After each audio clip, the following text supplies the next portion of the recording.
E aí, como é que tá a sua vida?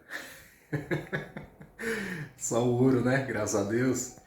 Então, iniciando aqui uma sequência de vídeos sobre os nossos queridos presidenciáveis. Eles estão sendo entrevistados no Jornal Nacional, então para você que não conseguiu ver, não se preocupe. Eu vou tentar postar aqui todas as entrevistas dos nossos queridos políticos aí, viu? Então, para você que não viu, veja e reveja.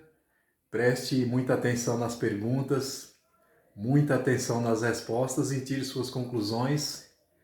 E vamos voltar com consciência, né, gente? Então, para vocês que não sabem, esse primeiro entrevistado é o Jair Bolsonaro. O número dele é o 22. Na eleição anterior era 17, agora não é mais 17, agora é 22. Então, preste atenção na entrevista, nas perguntas e nas respostas. Tire suas conclusões e votem com consciência. Abraço, valeu, vamos ao vídeo aí. Valeu, abraço.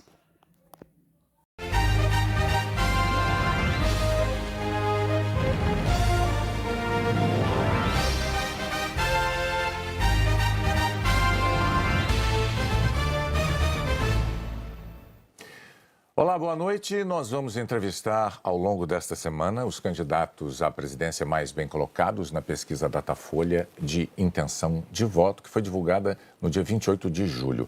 Pela ordem determinada em sorteio, com a presença dos assessores dos partidos, Jair Bolsonaro, do PL, é o entrevistado de hoje. Amanhã, Ciro Gomes, do PDT. Na quinta-feira, Luiz Inácio Lula da Silva, do PT. E na sexta-feira, Simone Tebet, do MDB. Nós vamos abordar os temas que marcam cada uma das candidaturas. O tempo total dessa entrevista é de 40 minutos. E, ao fim, o candidato vai ter 1 minuto para as considerações finais. Candidato Bolsonaro, boa noite. Obrigada pela presença. Eu agradeço também a sua presença, candidato, e o tempo começa a ser contado a partir de agora. Nós vamos começar a entrevista com um assunto que tem mobilizado os brasileiros. O senhor tem xingado ministros do Supremo Tribunal Federal, tem feito ataques sem prova nenhuma ao sistema eleitoral brasileiro. O senhor chegou, inclusive, a ameaçar não ter eleição no Brasil, como se coubesse ao senhor decidir uma coisa dessas. Candidato, com franqueza, o que é que o senhor pretende ou o que é que o senhor pretendeu com isso? O senhor pretendeu, por acaso, criar um ambiente que, de alguma forma, permitisse um golpe, contra o qual, inclusive, a sociedade civil se manifestou agora com a divulgação de 2 manifestos ou outros manifestos em defesa da democracia? Primeiro, você não está falando a verdade quando fala xingar ministros. Isso não existe. Isso não existe. É um fake news da sua parte. Outra coisa, eu quero é transparência nas eleições. Vocês, com toda certeza, não leram o inquérito de 2018 da Polícia Federal, que inclusive está inconcluso. E aquela pergunta que eu sempre faço: se você pode botar uma tranca a mais na sua casa para evitar que ela seja assaltada, você vai fazer ou não? Então esse é o objetivo disso que eu tenho falado sobre o Tribunal Superior Eleitoral. E outra coisa, em 2014 tivemos eleições, no segundo turno, o PSDB duvidou da lisura das eleições e contratou uma auditoria. E a conclusão da auditoria do PSDB, que as urnas são inauditáveis. E só para ficar bem tranquilo aqui, mano, 2018, houve uma denúncia de fraude e a senhora Rosa Weber determinou que fosse aberto um inquérito pela Polícia Federal para apurar a fraude, que, obviamente, se houve fraude, eu ganhei, quem fraudou seria eu. A PF começou a apuração. E quem informou o que eu vou te falar aqui para a PF foi o Tribunal Superior Eleitoral. Numa das partes do inquérito está assinado pelo chefe do TI do TSE que hackers ficaram por 8 meses dentro do TSE, inclusive com a senha de um ministro, de nome Banhos, além de senha de outros 5 servidores. Imediatamente, a Polícia Federal pediu os logs, as impressões digitais do que ocorreu nas eleições de 2018. O TSE podia ter informado no mesmo dia, mas 7 meses depois, o TSE informou que os logs haviam sido apagados. Então, a grande interrogação é exatamente essa daí. Nós queremos evitar que dúvidas pairem por ocasião das eleições agora desse ano. Candidato, nada mais além disso. É curioso que o senhor se refira a esse episódio, porque o senhor, inclusive, foi acusado de ter divulgado informações sigilosas de investigações inconclusivas. Mas sobre a transparência que o senhor afirma defender das urnas, órgãos fiscalizadores como o Tribunal de Contas da União, a Advocacia Geral da União, associações de juízes, associações de juristas, associações de delegados da Polícia Federal, todos já atestaram a segurança das urnas eletrônicas. Eu vou além. A transparência e a segurança das urnas eletrônicas tem sido motivo de orgulho da maioria da população brasileira. Agora, o senhor começou a sua resposta afirmando que eu tinha cometido fake news. Em nome da verdade, candidato, o senhor xingou ministro do Supremo de canalha. O senhor fez isso com o microfone. Então, e ele vinha fazendo contra mim. Mas, candidato, eu lhe perguntei qual era o seu propósito. Lembra a pergunta que eu fiz ao senhor? Qual era o seu propósito? Falou ministro. Foi um ministro específico. Senhor. Tá ok? Tá refeita aqui a dúvida? Mas não, é que o senhor disse que eu cometi fake news. Só para esclarecer, a pergunta que eu lhe fiz é: qual era o seu propósito ao xingar um ministro de canalha e ameaçar não permitir que as eleições fossem realizadas, se isso não lhe compete fazer? Não é uma atribuição do presidente da República, é uma atribuição constitucional, candidato. Quem vem sendo perseguido o tempo todo por um ministro supremo sou eu. Um inquérito completamente ilegal. E as medidas que vinham sendo tomadas por esse ministro eram contestadas.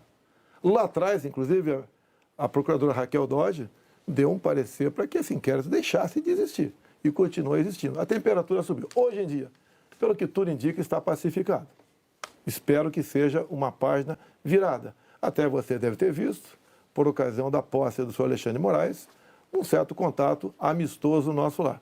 E pelo que tudo indica, está pacificado. E quem vai decidir essa questão de transparência ou não serão, em parte, as Forças Armadas que foram convidadas a participar da Comissão de Transparência Eleitoral. As Forças Armadas são uma das partes, né, desse grupo que analisa a segurança. A grande questão não é nem a presença das Forças Armadas, candidato. A grande questão que se dá é que o senhor se coloca como patrono das Forças Armadas e a forma como o senhor ataca o sistema eleitoral é que causa ruído e que causa uma certa intranquilidade no ambiente eleitoral. Teremos eleições, o ministro Alexandre Moraes acabou de assumir.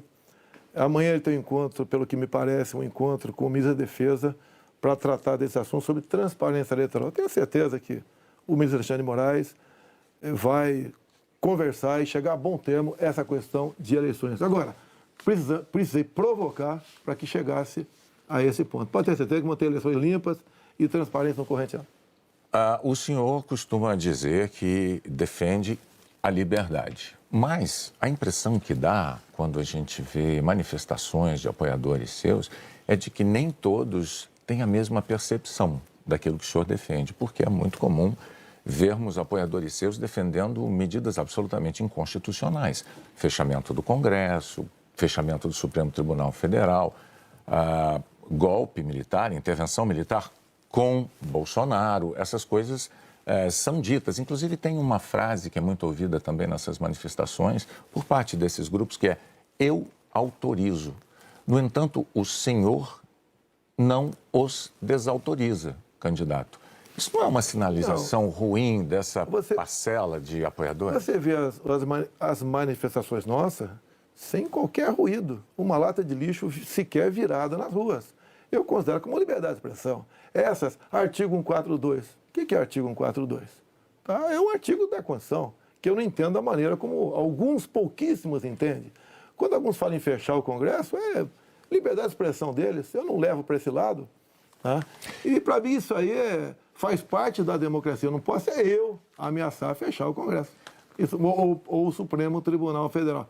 Então, Bonner, eu não vejo nada demais, vejo como liberdade de expressão, como alguns falam em AI-5, nem existe mais AI-5.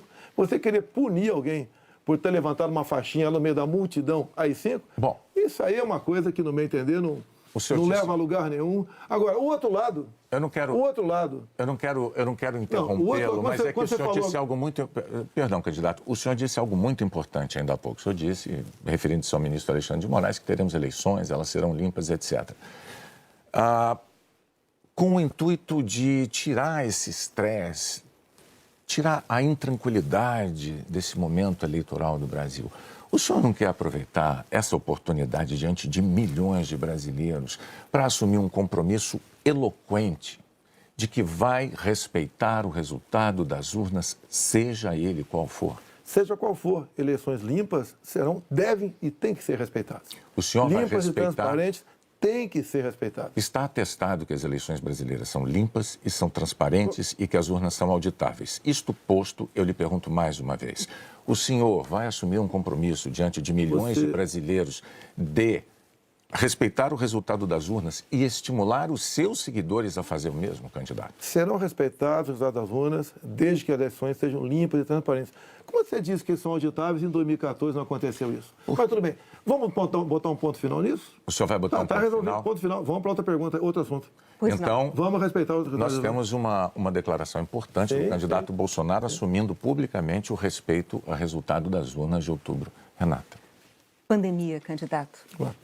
Nos momentos mais dramáticos, o senhor imitou pacientes de Covid com falta de ar. Sobre as mortes, o senhor disse, e daí, eu não sou coveiro? O senhor estimulou o uso e usou dinheiro público para comprar medicamento comprovadamente ineficaz contra a Covid.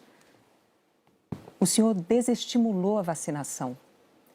O senhor não teme ser responsabilizado, senão pelos eleitores, pela história?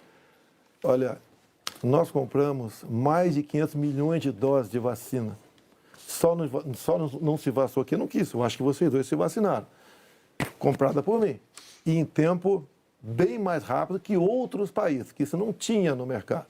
Não poderia eu, num primeiro momento, por exemplo, falar que devíamos assinar certos contratos, como, por exemplo, com a Pfizer, onde a Pfizer não garantia a entrega da vacina. A primeira vacina no mundo foi dada em dezembro de 2020. Em janeiro, nós já estávamos vacinando no Brasil. Então, fizemos a nossa parte.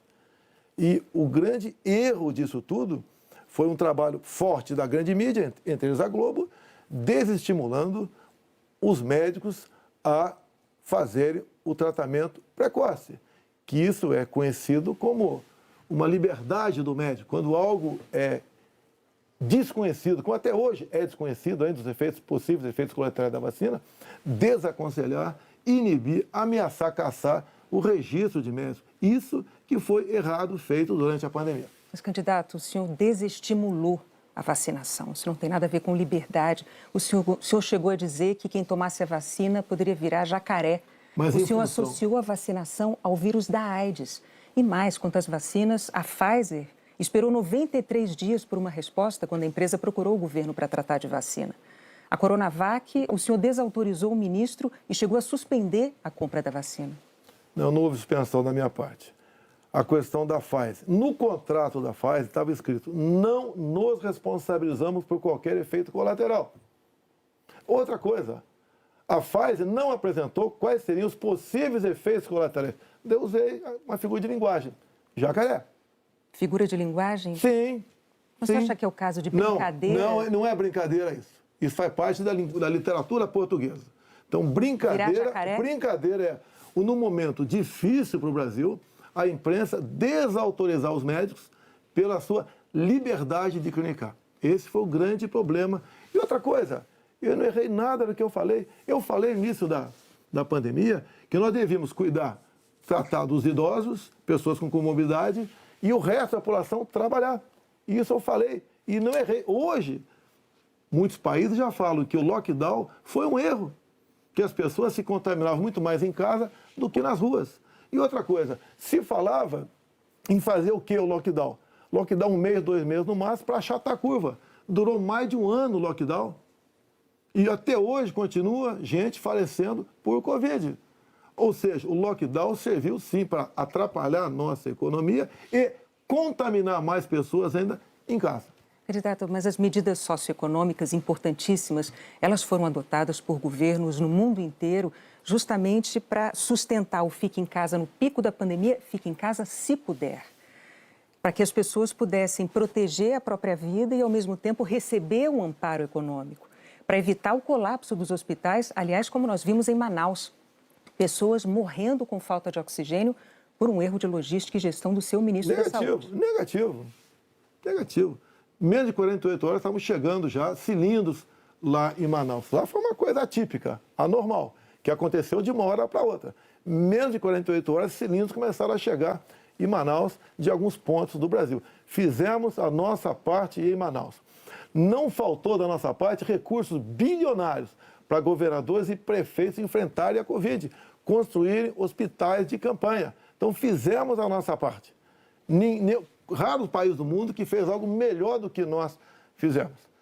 E o resultado, até o OMS reconhece isso daí. Fizemos a nossa parte. O senhor mencionou 48 horas, o fato é que Manaus ficou uma semana, mais de uma semana, 9 dias, sem receber o apoio das pessoas com falta de oxigênio nos hospitais. Não é verdade isso. Agora, não é verdade. Candidato, sobre o seu comportamento, com as frases que eu mencionei, imitando pacientes com falta de ar, muitos viram isso como um sinal de falta de compaixão. Eu queria que você botasse no ar eu imitando falta de ar. Realmente... Mas falta de compaixão... Então você começou a mudar. Desculpe, você começou a mudar, tudo bem. Eu completar a minha frase. Muitos viram isso como uma falta de compaixão, de solidariedade com os doentes, com as vítimas, com os parentes das vítimas. O senhor se arrepende? A solidariedade, eu me manifestei conversando com o povo nas ruas, visitando a periferia de Brasília, vendo pessoas humildes que foram obrigadas a ficar em casa sem ter um só apoio do governador ou prefeito. Isso que aconteceu. E nós fizemos exatamente o quê? Demos o auxílio emergencial imediatamente. 68 milhões de pessoas humildes começaram a receber o auxílio emergencial. Eles estavam condenados a morrer de fome dentro de casa. O senhor não se arrepende das declarações? Ou ir para as ruas, fazer o que não queriam. Poderiam ter um caos na rua, caos porque pessoas com fome iriam para a rua. Criamos imediatamente o auxílio emergencial. Fizemos a nossa parte. Demos tanto dinheiro para governadores e prefeitos que a gente não tem notícia de eles terem atrasado folha de pagamento ou até mesmo 13º. E quando tivemos a oportunidade de investigar fraudes, aquela CPI do circo feita por Renan Calheiros, Omar Aziz e Randolfo Rodrigues, não quiseram investigar os desvios de recursos enviados para 9 governadores do Nordeste. Fizemos a nossa parte e tratei com muita seriedade essa questão. Agora, não adotei o politicamente correto. Não estimulei. Inclusive, o que eu falei é que quando foi decidido o que era essencial, o trabalho essencial, eu falei, deve ser todo aquele necessário para o homem ou a mulher levar o pão para dentro de casa. A própria MS concordou comigo nessa questão. Então o senhor chama isso de politicamente incorreto? O senhor não se arrepende do seu comportamento, das frases que fez, imitando pessoas com falta de ar, como solidariedade com as famílias que sofreram? Você acabou de falar que eu não imitei falta de ar e voltou a falar em falta de ar novamente. Você voltou a falar em falta de ar novamente. 700 mil mortos. A minha pergunta é muito específica. O senhor se arrepende Lamento as mortes. Não tem que não perder um parente, um amigo. Lamento as mortes. Agora, não poderia ser tratada a Covid da forma como começou a ser tratada. E quando você fala em tratamento precoce, lembre-se que no protocolo do Mandetta tinha o tratamento precoce lá, mas só em casos graves, onde eu não concordei com ele. No início, o protocolo do Mandetta era vá para casa. Quando sentir falta de ar, procura um hospital. Eu falei, procurar para quê se não tem remédio? E não tinha vacina também naquele momento. Bom, vamos falar de economia? Eu só queria observar, a Renata não retirou observação sobre o fato de o senhor ter imitado pessoas com falta de ar. Ela disse... Não. Ela disse que o senhor imitou gente com falta de ar e que faltou também a solidariedade. Foram as duas coisas. E o senhor não respondeu mas, candidato, o senhor já deixou claro que o senhor acha que mais brasileiros se contaminaram por ficar dentro de casa sem se expor. Não, o senhor disse isso. Nova York mostra isso aí. O senhor disse isso. Então, vamos agora para a economia. Dentro de casa que fora de casa. Vamos para a economia. Vamos para a economia, que é um tema que o senhor também gostaria de abordar certamente. Em 2018, como candidato, o senhor disse assim, numa entrevista: eu sei do que é que o povo precisa. Inflação baixa, taxa de juros menor, dólar menor. Aí veio o seu governo os juros básicos da economia dobraram, a inflação mais que dobrou, o dólar que estava em R$ 3,90 está em mais de R$ 5,00. É verdade que tudo isso se deu num cenário de pandemia e num cenário também de guerra na Ucrânia. Ocorre que esse cenário não mudou, não é? A pandemia não acabou, infelizmente, e a guerra da Ucrânia é uma realidade ainda. Pergunto, candidato, qual é o seu plano, uma vez reeleito, para cumprir num segundo mandato as promessas que o senhor fez em 2018 para a economia? Primeiro, as promessas foram frustradas pela pandemia, por uma seca enorme que tivemos no ano passado e também pelo conflito da Ucrânia com a Rússia. Se você pegar os dados de hoje, você vê o Brasil como talvez o único país do mundo com uma deflação. Um país onde vai ter uma inflação menor do que, por exemplo, a Inglaterra, menor que os Estados Unidos. Você vê também que a taxa de desemprego tem caído no Brasil. Os números da economia são fantásticos, levando-se em conta o resto do mundo. Nós não podemos... Se fosse apenas o Brasil com esses problemas, eu seria o responsável. O que nós pretendemos fazer? É continuar exatamente na política que vimos fazendo desde 2019. A grande vacina a favor da economia em 2019 foram reformas, como, por exemplo, da Previdência. Foi, por exemplo, a Lei da Liberdade Econômica. Foi a modernização das NRs, das normas regulamentadoras. Milhares de normas nós deixamos de lado, nós revogamos. Então, a grande reforma da economia foi feita, a grande vacina foi feita em 2019, que fez com que nós pudéssemos suportar 2020. Nós pegamos 2020 e 2021 e tivemos um saldo positivo de quase 3 milhões de empregos no Brasil. Diferente de 2014 e 2015, que tivemos uma perda de quase 3 milhões de empregos no Brasil. Isso é sinal do quê? Competência da equipe econômica. Programas como, por exemplo, o Pronamp e o BEM preservaram mais de 10 milhões de empregos no Brasil. O próprio auxílio emergencial, num primeiro momento R$ 600, fez com que a economia, em especial nos pequenos municípios, o município não colapsasse. Então, essas medidas, entre outras, fizeram a gente romper 2020 e 2021. 22, quando veio a guerra agora, problemas nós tivemos. Fui na Rússia negociar fertilizantes com o presidente Putin. Se não tivesse ido, não teria fertilizante para a nossa safra agora, desse segundo semestre. Não, isso é importante. Não. Isso garantiu o quê? A segurança alimentar do nosso Brasil e do mundo. Só para concluir, então, num segundo mandato, o senhor daria sequência aos planos que foram estabelecidos e desenvolvidos no primeiro plano. Bonner, você pode ver, Bonner, nós somos o 7º país mais digitalizado do mundo. Tá? Nós fizemos muita coisa no Brasil, atendemos realmente a todas as camadas da sociedade. Só agora, na questão do IPI, a proposta do Paulo Guedes, que está parada no Supremo Tribunal Federal, nós pretendemos diminuir impostos de 4 mil produtos em 35% de IPI. Para o segundo mandato. Não, desse agora. É que a proposta parou no Supremo Tribunal Federal. Estamos há semanas... Agora, senhores, para que a gente possa abordar... Mas isso começou há 2 meses a redução de IPI, não foi de agora. Para que nós possamos abordar nessa entrevista o maior número de temas, vamos prosseguir, vou falar sobre meio ambiente. Em 2020, o seu então ministro do Meio Ambiente, Ricardo Salles, disse que era para aproveitar que a imprensa toda estava focada na cobertura da pandemia para ir desregulamentando as leis ambientais, o que ele chamou de passando a boiada. Fato é que, no seu governo, a taxa anual de desmatamento da Amazônia deu um salto, é a maior em 15 anos. O senhor continua apoiando essa política de desregulamentação? Olha, você tem que pensar que na Amazônia você tem quase 30 milhões de habitantes lá. Tem 30 milhões de brasileiros na Amazônia. Primeira preocupação é essa. Outra, qualquer propriedade lá tem que preservar 80% e pode usufruir de 20%. Eu tentei, nos primeiros 2 anos de mandato, fazer a regulação fundiária, para saber, por exemplo, qualquer local desmatado ou com foco de calor, de quem é o CPF daquela propriedade. O presidente da Câmara não colaborou para botar essa proposta avante. Agora, quando se fala em Amazônia, por que não se fala também agora na França, que há mais de 30 dias está pegando fogo? A mesma coisa está pegando fogo na Espanha e Portugal. Califórnia pega fogo todo ano. No Brasil, infelizmente, não é diferente. Acontece. Grande parte disso aí, alguma parte disso aí é criminoso, sei disso. Outra parte não é criminoso. É o ribeirinho que toca fogo ali na sua pequena Uma coisa é propriedade. incêndio natural, outra coisa é o Mas tem desmatamento. incêndio, o Pantanal sul-mato-grossense é comum pegar fogo de forma espontânea. Agora, candidato, a favor das críticas dos especialistas à sua política ambiental, tem os números. No seu governo, a taxa anual de desmatamento da Amazônia saltou de 7.500 quilômetros quadrados em 2018 para 13 mil ano passado. O levantamento do MAP Biomas mostrou que 97% dos alertas de desmatamento emitidos desde 2019 não foram fiscalizados pelos órgãos responsáveis, 97%.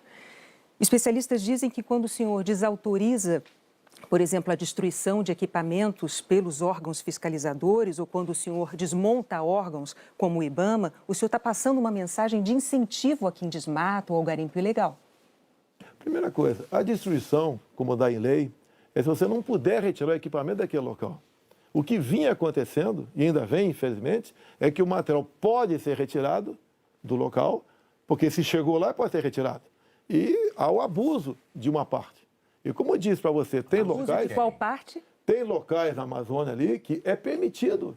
Mas desculpa, eu não entendi. Abuso de qual parte do órgão fiscalizador? Sim, por parte do IBAMA. Sim. Por que, candidato? O que seria um Mas abuso o seguinte, do IBAMA o que diz a lei? na defesa da floresta O que diz amazônica? a lei? Um trator, por exemplo, você tem que tocar fogo se não puder retirar daquele local. E muitas vezes o pessoal do IBAMA faz? Toca fogo mesmo podendo retirar o material de lá. Mas a quem interessa defender a posse de um trator utilizado para derrubar árvores na Amazônia, candidato? Mas não está derrubando árvore na Amazônia, está derrubando em áreas, muitas vezes... Mas a lei não fala se um local é permitido ou não. A quem interessa, candidato? A lei não fala. Tem sido destruído, vem ser destruído. A minha orientação é cumprir a lei. Nada mais além disso. E os órgãos fiscalizadores... Olha só, a Amazônia é do tamanho da Europa Ocidental.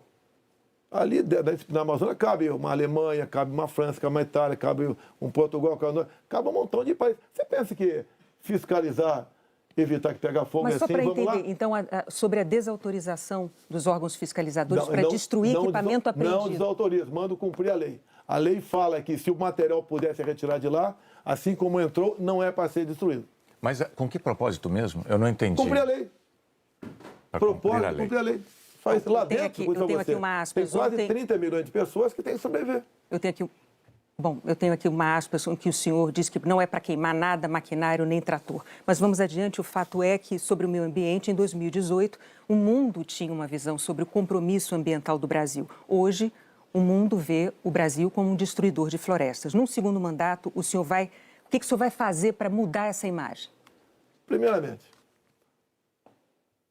destruidor de florestas. É uma mentira.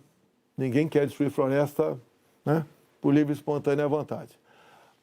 O acordo Mercosul-União Europeia estava travado. Com os problemas agora da guerra, Ucrânia, Rússia, a União Europeia quer acelerar o acordo conosco para o Mercosul. Dizer mais, a Alemanha está usando combustíveis fósseis. Por quê? Se eram os países que diziam que nós devíamos cada vez mais buscar aí energia limpa. Concordo com eles, mas a realidade é outra completamente diferente. Não é a realidade aquilo que a gente acha que deve ser, é o que tem que ser. Países da Europa já estão em contato conosco, por exemplo, atrás do hidrogênio verde. O Brasil será uma grande potência fornecedora de energia hidrogênio verde. Como já temos acertado, né, no limite máximo, temos até o equivalente a 50 Itaipus na costa do Nordeste. E nós vamos exportar esse hidrogênio verde para a Europa toda. Ou seja, o Brasil é um exemplo para o mundo. Você pega, está na minha frente por coincidência aqui, por exemplo, as áreas reservadas em países outros para agricultura, não é pecuária, é agricultura. Somente a União Europeia é de 45% a 65%. Você pega países como a Alemanha, 56% para a agricultura. Mas então, você pega o Reino Unido, 63% para a agricultura. O Brasil preserva 2/3, 66% da sua área verde. O Brasil não merece ser atacado dessa forma. Vamos falar porque, de no política, fundo, há candidato. um interesse no agronegócio. É deixar o Brasil de lado. Agora, cada vez mais o mundo vê, como a própria presidente do OMC disse há 2 meses, 3 meses atrás, disse o quê? Que o mundo sem o agronegócio do Brasil passa fome. Ou seja, a realidade é isso aí. Vamos ver se o Brasil consegue mudar essa imagem. Vamos tentar mudar, sim. Bom, vamos falar de política agora, que candidato. Muito importante isso agora. Está também nas atenções por motivos claros. Em 2018, o senhor candidato à presidência, o senhor se apresentava como o candidato da antipolítica e o candidato contra o Centrão. Na convenção do seu partido, o general Heleno chegou a cantar se gritar, pega Centrão, não fica um, trocando a palavra ladrão por Centrão, etc. Isso ficou muito famoso. Hoje, a verdade é que o Centrão, ele é a base do seu governo. Na semana passada, quando o senhor estava saindo lá do Palácio da Alvorada, inclusive o senhor enfrentou lá um incidente com aquele youtuber que foi cobrar do senhor essa aliança do seu governo com o Centrão. Eu pergunto, por que eleitores como aquele, que se sentem traídos pelo senhor, acreditariam nas suas promessas de agora? Você está me estimulando a ser ditador. Eu, candidato? Você. Porque o Centrão são mais ou menos 300 parlamentares. Se eu deixá-lo de lado, eu vou governar com quem? Não vou governar com o parlamento. Então você está me estimulando a ser um ditador. São 513 deputados. 300 são de partidos de centro, pejorativamente chamados de Centrão. O lado de lá, os 200 que sobram, é o pessoal do PT, PCdoB, PSOL, Rede. Não dá para você conversar com eles. Até eles não teriam número suficiente para aprovar sequer um projeto de lei comum. Então, os partidos de centro fazem parte, em grande parte, da base do governo para que nós possamos avançar em reformas, como temos avançado em muitas coisas. Como, por exemplo, através do Centrão, nós conseguimos o Auxílio Brasil de R$ 600 para 20 milhões de famílias. Dá para imaginar isso? E olha só, os partidos de esquerda votaram contra o parcelamento dos precatórios, que era condição para a gente dar lá atrás R$ 400 de Auxílio Brasil para esses mais necessitados. Então o PT votou contra o Auxílio Brasil de 400. Não, votou contra a questão dos precatórios. Do parcelamento, porque sem parcelamento você não tem como conseguir recurso no orçamento para pagar os 400. Assim como agora o PT também votou contra, tá? Ou melhor, discursou contra os R$ 600 e votou favorável. A questão política, assim como a questão de poucos meses, para diminuir o preço da gasolina no Brasil, todos os senadores do PT votaram contra a redução de semestre no Senado. Agora vamos lá, candidato. Agora, como é que eu vou trabalhar com o parlamento sem os partidos de centro? Mas a questão... O senhor disse que eu estou estimulando o senhor a ser ditador. Está estimulando, sim. Por favor, candidato. Não, longe de mim, não. Eu não estimulei nada. É que a questão é a seguinte. Em 2018, o senhor chegou a dizer, até com propriedade, que governos anteriores tinham feito alianças com o Centrão. Mas o senhor disse criticamente que esses governos anteriores tinham feito nomeações com interesse político partidário e que isso tinha tudo para dar errado. O senhor chegou até a concluir assim, por isso eu não integro o Centrão. Mas recentemente, há dias, o senhor, com muita naturalidade, disse assim, eu sempre fui do Centrão, eu vim do Centrão. Aí eu tenho que perguntar ao candidato, em nome da clareza para os eleitores, em qual dessas duas afirmações o eleitor deve acreditar? O senhor sempre foi do Centrão ou o senhor, como disse em 2018, diz, eu nunca fui do Centrão por esse motivo? No meu tempo não era Centrão, não existia Centrão. Como assim? No meu tempo, esses partidos que eu já integrei, não eram tidos como partido do Centrão. Agora, o importante, Boni, nós estamos num governo sem corrupção. Eu indiquei ministros pelo critério técnico. Eu não aceitei pressões de lugar nenhum para escalar ministros. Qual governo teria o ministro padrão Tarcísio de Freitas na infraestrutura? Padrão Marcos Pontes na ciência e tecnologia? Padrão a Tereza Cristina na agricultura, padrão Gilson Machado no turismo, uma pessoa desconhecida até chegar no meu governo, padrão Onic Lorenzoni, que eu considero como um coringa meu, padrão Braga Neto, que esteve na defesa. Ou seja, padrão Salles, uma pessoa excepcional, padrão atualmente é o ministro Juca, do Meio Ambiente. Então, essas pessoas é que deram um impulsionamento ao governo. Estamos governando com competência e sem corrupção, porque não tem indicação política para esse ministério. Vários ministros, então, aproveitando a deixa, eu vou falar de um tema importantíssimo para o futuro do Brasil, que é a educação. No seu governo, o senhor indicou 5 ministros diferentes. Um deles caiu justamente por um escândalo de ter beneficiado pastores com dinheiro da educação e diz que foi a seu pedido no caso de um dos pastores. Qual é a dificuldade de escolher um bom ministro da educação? Por muitas vezes, depois que a pessoa chega, a gente vê que ela não leva jeito para aquilo. Não foi só da educação. Ele teve acusação. Ele teve morte de prisão. Ele foi preso, inclusive. Agora, conseguiu o habeas corpus logo em seguida. Agora, fiquei sabendo depois, né, que o Ministério Público do DF foi contra a prisão dele. Agora, veja só... Foi contra a prisão dele. Por quê? Não tinha nada contra ele. Se tiver hoje em dia, é outra história. Até aquele momento não tinha nada. A questão de ter 2 pastores, um que está no gabinete dele, qual é o problema? Agora, se ele faz besteira, se essa pessoa... Agora, nós começamos a investigar o caso dos pastores. Não foi a Polícia Federal. Nós começamos a investigar com a CGU. Agora, só na área da educação, o primeiro-ministro escolhido pelo senhor caiu depois de 3 meses por causa de um escândalo, pediu que professores gravassem slogans de campanha seu. O segundo ministro praticamente fugiu do Brasil depois de ter insultado ministros do Supremo. O terceiro ministro nem chegou a assumir porque maquiou o próprio currículo. O quarto ministro envolvido no escândalo de corrupção. Quais são os critérios que o senhor usa para escolher um ministro de uma área tão vital para o futuro do país? As pessoas se revelam quando chegam. Atualmente, eu tenho um excelente ministro da Educação. Não acontece. É igual um casamento, muitas vezes. Mas o senhor concorda que essa alta rotatividade prejudica o ideal era não ter rotatividade. O ideal era não ter rotatividade nenhuma, mas acontece. Outros ministros foram trocados também. Bom, por vários motivos. Agora, depois desse escândalo do MEC... que escândalo do MEC, Boni? A saída do ministro Milton Ribeiro. Mas a saída é escândalo, MEC? Não é escandaloso, candidato. Um ministro destinar dinheiro da educação para 2 pastores, dizendo que o presidente da República indicou um deles. Cadê o duto cadê o duto do dinheiro vazando ali? Cadê o dinheiro? Candidato, não sabemos. Cadê o dinheiro aparecer? Você não sabe? E está me acusando? Não, está acusando o Milton por isso? O senhor tem todo o direito de achar que não foi um escândalo. Nós vamos adiante.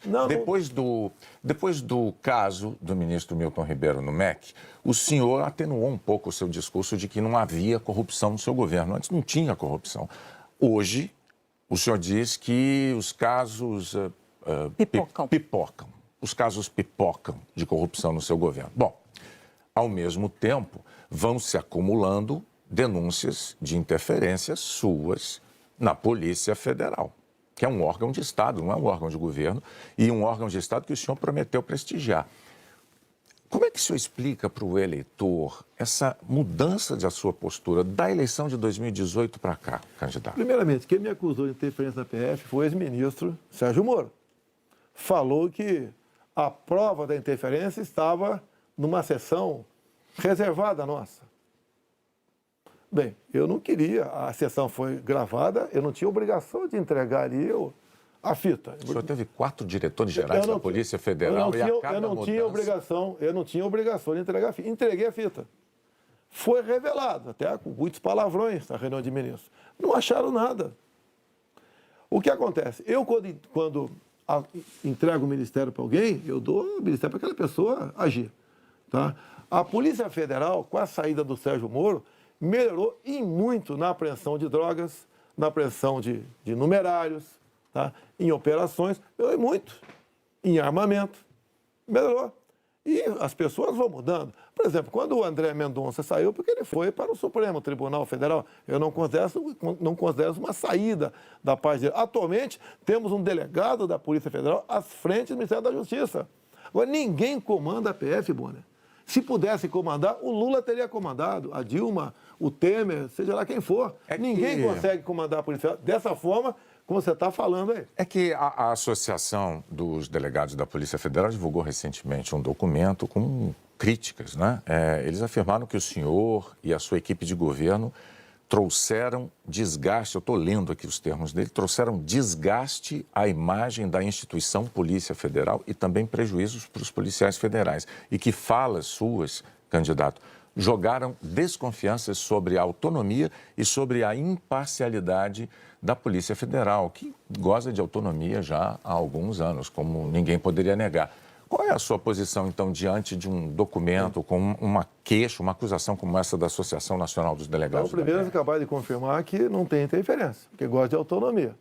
Outra coisa, peraí, eles acabaram de mostrar para mim que não tem interferência, gosta de autonomia. Eles dizem que, então, eles dizem que o senhor jogou, as suas palavras jogaram desconfianças sobre a autonomia da PF, candidato. Não. Eu acabaram de falar que eu estou certo, não tem interferência lá. Contrário. Outra coisa, eles queriam uma reestruturação de carreira agora. Eu achei até justo. Mas outras categorias não concordavam com isso, sem serem beneficiadas também. E daí começou um movimento dentro, por parte de alguns delegados da PF, contra a minha posição, que deságua numa nota como essa daí. Eu queria, inclusive, reestruturar a Polícia Rodoviária Federal, que era bem mais fácil, menos onerosa. Os delegados, essa mesma associação, não topou fazer isso aí. Então, aí está uma briga política, salarial, por trás disso. Candidato, o senhor agora tem 1 minuto para suas declarações finais. Pois é, passou rápido.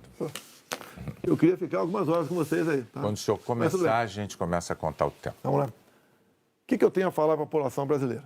Peguei o Brasil numa situação crítica, na questão ética, moral e econômica. Começamos a trabalhar, tá? Fizemos muitas reformas em 2019. Infelizmente, tivemos a Covid, depois tivemos a guerra lá fora, tá? Tivemos uma seca enorme. E nós fizemos tudo o possível para que a população brasileira sofresse o menos possível. Isso nós fizemos.